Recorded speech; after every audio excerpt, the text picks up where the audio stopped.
नमस्कार, मी मृणाल राजे देसाई तुमचं पुन्हा एकदा माझ्या चॅनलवर स्वागत करते। गेल्या 2 दिवसांपासून व्लादिमीर पुतीन, रशियाचे अध्यक्ष व्लादिमीर पुतीन हे चीनच्या दौऱ्यावर आहेत। ते चीनच्या दौऱ्यावर का गेलेत याचा खूप मोठा प्रश्न उभा राहतो। खरं तर चीनच्या दौऱ्यावर जाण्याचं त्यांचं कारण म्हणजे पश्चिमी देशांनी आणि अमेरिकेने त्यावर भयंकर लादलेली बंधने, सँक्शन्स या कारणामुळे व्लादिमीर पुतीनकडे दुसरा कुठलाही मार्ग उरला नाही, म्हणून त्यांना चीनकडे जावं लागलं।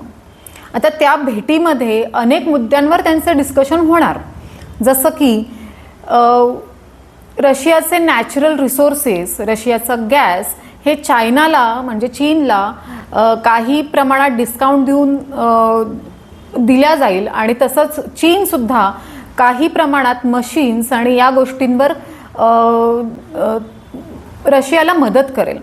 खरं तर हा एक मुद्दा झाला, पण शी जिनपिंगचं हे वाक्य अतिशय म्हणजे कोट अनकोट मध्ये अतिशय महत्त्वाचं आहे। ते म्हणजे की या केओटिक ॲटमॉस्फिअरमध्ये आज आम्ही म्हणजे रशिया आणि चीन हे पीससाठी घेऊन आलो आहे। खरं तर चीनचा जो एकंदरीत एक स्वभाव आपण गेल्या काही वर्षांपासून लक्षात घेऊ की चीन हा कधीच पीसफुल नव्हता। म्हणजे शांतताप्रिय म्हणून चीनला आपण ओळखू शकत नाही, कारण चीनने किती राष्ट्रांवर अधिकार गाजवण्याचा प्रयत्न केला, तो फिलिपिन्सला कशा पद्धतीने त्रास देतो, तसंच आपल्या भारतीय जी टेरिटरी आहे किंवा अरुणाचल प्रदेशवर त्याचा कसा क्लेम आहे। तर चीन हा जपान, फिलिपिन्स, तैवान, भारत आणि या सगळ्या आशिया कंट्रीसाठी, आशिया देशांसाठी एक प्रकारची डोकेदुखी बनला आहे। तर तो या प्रकारची भाषा करतो, या प्रकारच्या भाषेमध्ये म्हणतो की या केओटिक वर्ल्डमध्ये आम्ही पीस घेऊन येऊ। तर हा म्हणजे एक इंडिकेशन पण आहे आणि एक हास्यास्पद गोष्ट आहे। तसंच पश्चिमी देशांनी या पद्धतीने रशियावर सँक्शन्स लावली आहेत, एवढ्या भयंकर प्रमाणात रशियावर सँक्शन्स लावली आहेत। मी रशियाची बाजू घेत नाहीये, म्हणजे व्लादिमीर पुतीननी जे युक्रेनवर जे आक्रमण केलं ते चुकीचंच होतं, ते निगोशिएशननी सॉल्व्ह होण्यासारखं होतं, पण त्यामुळे पश्चिमी देश तितकेच इनोसंट आहेत असं आपण गृहीत धरून चालणार नाही। कारण जेव्हा नेटोसाठी म्हणजे अगदी नेटो रशियाच्या बाजूलाच येऊन बसल्यानंतर रशियानी ज्या पद्धतीने रिॲक्शन दिली, त्याच्यावरून पश्चिमी देशांनी ज्या पद्धतीने सँक्शन्स रशियाला लावले की एक प्रकारचं तुम्ही त्या देशाला एक कॉर्नर करून टाकलं, अगदी हद्दीपार करून टाकलं की त्या देशाला चीन सारख्या देशांची मदत घ्यावी लागते किंवा एक सहारा म्हणतो आपण, ती घ्यावी लागते। आता प्रश्न असा आहे की रशिया ही दुसरी म्हणजे अमेरिकेनंतर रशिया ही दुसरी मोठी मिलिटरी आहे आणि नुसतीच मिलिटरी नाही तर न्यूक्लिअर स्टेट आहे, आणि चीन ही तिसरी मोठी न्यूक्लिअर स्टेट म्हणजे तिसरी मोठी मिलिटरी आहे आणि न्यूक्लिअर स्टेट आहे। तर हे जर 2 देश एकत्रित आले तर ह्याचा परिणाम काय होईल याचा पश्चिमी देशांनी विचार केलाय का, हा खूप मोठा प्रश्नचिन्ह उभा राहतो। तसंच अमेरिकेने हे स्टेटमेंट दिलं की चायना म्हणजे चीन हे दोन्ही बाजूंनी राहू शकत नाही।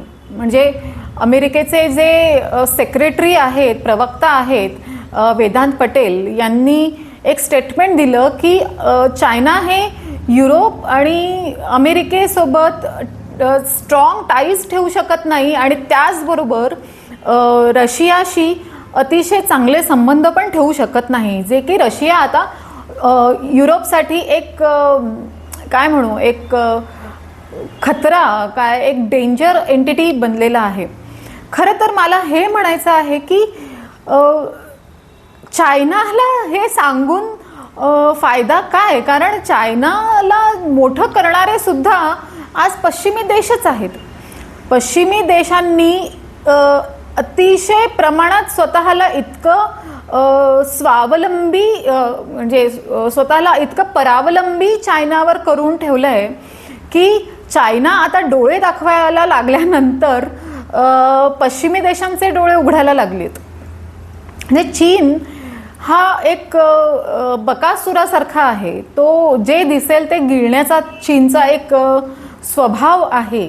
तर तुम्ही हा विचार करा की चीनला जर रशियाचा सपोर्ट मिळाला आणि रशियाचे नॅचरल रिसोर्सेस जर चीनला स्वस्त दरात किंवा काही डिस्काउंटमध्ये मिळाले तर चीन हा याचा काय म्हणू पूर्णपणे याचा फायदा घेणार. आणि त्याच बाजूने आज नॉर्थ कोरियासोबत पण रशियाचे ज्या पद्धतीचे बॅलिस्टिक मिसाईल्स ची देवाणघेवाण किंवा ट्रेडिंग आणि शस्त्रास्त्रांची जी देवाणघेवाण सुरू आहे, ह्याचं इंडिकेशन कुठे जातंय? पॉंगयॉन म्हणजे नॉर्थ कोरियाकडे जातोय. आणि हे युद्ध आता थांबणार आहे का? पश्चिमी देशांच्या इगोमुळे हे युद्ध वाढणारच आहे. म्हणून रशियाचे राष्ट्रपती पुतीन यांना चायनाची आणि नॉर्थ कोरियासारख्या देशांची मदत घ्यावी लागते. मी राष्ट्रपती पुतीन यांना समर्थन देत नाहीये. त्यांनी जे आक्रमण केलं ते चुकीचंच होतं, पण त्यांना तुम्ही ज्या पद्धतीने कॉर्नर केलं की त्यांच्याकडे दुसरा कुठलाच ऑप्शन ठेवला नाही, म्हणून त्यांना चायनाकडे जावं लागतंय, हे माझा सांगण्याचा उद्देश आहे. आणि हे विसरता कामा नये की चायना हा तिसरी मोठी मिलिटरी आणि रशिया ही दुसरी मोठी मिलिटरी, आणि परत हे दोन्ही देश न्यूक्लिअर स्टेट्स. म्हणजे हे आता कुठपर्यंत जाणार आहे हे मला कळत नाही. आणि दुसरी एक गोष्ट जी महत्त्वाची गोष्ट आहे की आज स्वित्झर्लंडमध्ये जूनमध्ये जे एक बैठक होणार आहे पीससाठी, शांतीसाठी, रशिया युक्रेनच्या युद्धासंबंधीची जी बैठक होणार आहे, त्यामध्ये युक्रेनला बोलवण्यात आलं, पण रशियाला जर तुम्ही बोलवणारच नाही तर तिथे निगोसिएशन तुम्ही करणार कोणाशी? म्हणजे तुम्ही झेलेन्स्कीला बोलवणार पण तुम्ही पुतीन यांना बोलवणारच नाही, तर तुम्ही हे कोणाशी करणार? संवाद कोणाशी साधणार? म्हणजे तुम्हाला हे युद्ध अजून पुढे न्यायचं आहे का, की तुम्हाला हे युद्ध थांबवायचं आहे? जर थांबवायचं आहे तर तुम्हाला रशियाची गोष्ट आणि रशियाची बाजू ऐकून घेणं गरजेचं आहे. भले तुम्ही त्याच्यावर मत तुमचं निगेटिव्ह किंवा पॉझिटिव्ह जे कुठल्या पद्धतीचं तुमचं मत असेल ते तुम्ही नंतर द्या, पण टॉक्स झाल्याशिवाय हे युद्ध थांबणार आहे का? आणि जर थांबणार नसेल तर मग युक्रेनमध्ये कमी पडणारं मनुष्यदल, जे आज झेलेन्स्की म्हणतायत की आमच्याकडे आता मनुष्यदल कमी पडतंय, तर ते तुम्ही पश्चिमी देश किंवा नेटोचे जे देश आहेत ते प्रोव्हाइड करणार आहेत का? ते पुरवणार आहेत का?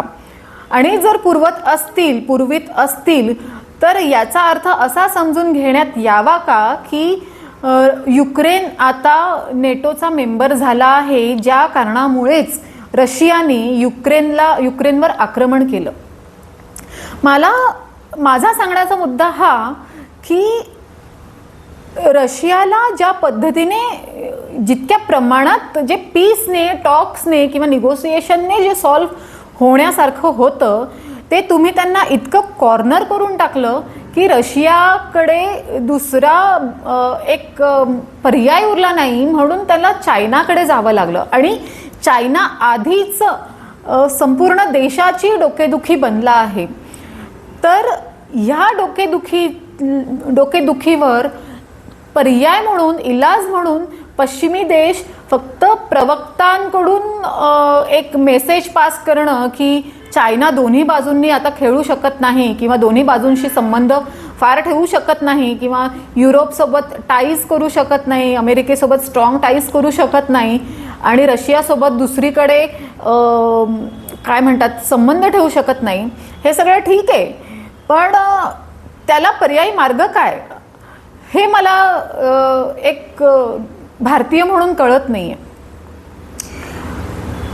जर ही दोन देश एकत्रित आली तर याचा परिणाम म्हणजे न्यूक्लिअर स्टेट जर एकत्रित आली तर ह्याचा परिणाम काय होणार हे देखील मला एक भारतीय म्हणून कळत नाहीये. आणि तिसरी महत्त्वाची गोष्ट म्हणजे की चीन हा एक बकासुरासारखा आहे, जे दिसेल ते खात राहणं हा त्याचा धर्म बनला आहे. त्याच्यामुळे आधीच एक कॉन्फ्लिक्ट जो युक्रेन आणि रशिया, त्यावर आणखीन एक भर चायना आणि त्यावर आणखीन एक भर की चीन रशिया एकत्रित येणं, हे सर्व पश्चिमी देश कसे मॅनेज करतील आणि त्याला काउंटर करण्यासाठी ते कसे टॅकल करतील हे मात्र आता जाणून घेण्याची आवश्यकता आहे. एवढंच मला सांगायचं आहे. आणि या कॉन्फ्लिक्टबद्दल मी माझे एक सामान्य भारतीय म्हणून मत मांडण्याचा प्रयत्न केला. तुम्हाला माझे मत पटतायत का किंवा तुम्हाला पण माझ्यासारखेच असे प्रश्न पडतायत का, असं जर असेल तर तुम्ही प्लीज मला लाईक करा, सबस्क्राईब करा आणि बेल आयकनवर नक्कीच प्रेस करा आणि कमेंट सेक्शनमध्ये भरपूर कमेंट्स येऊ द्यात. धन्यवाद.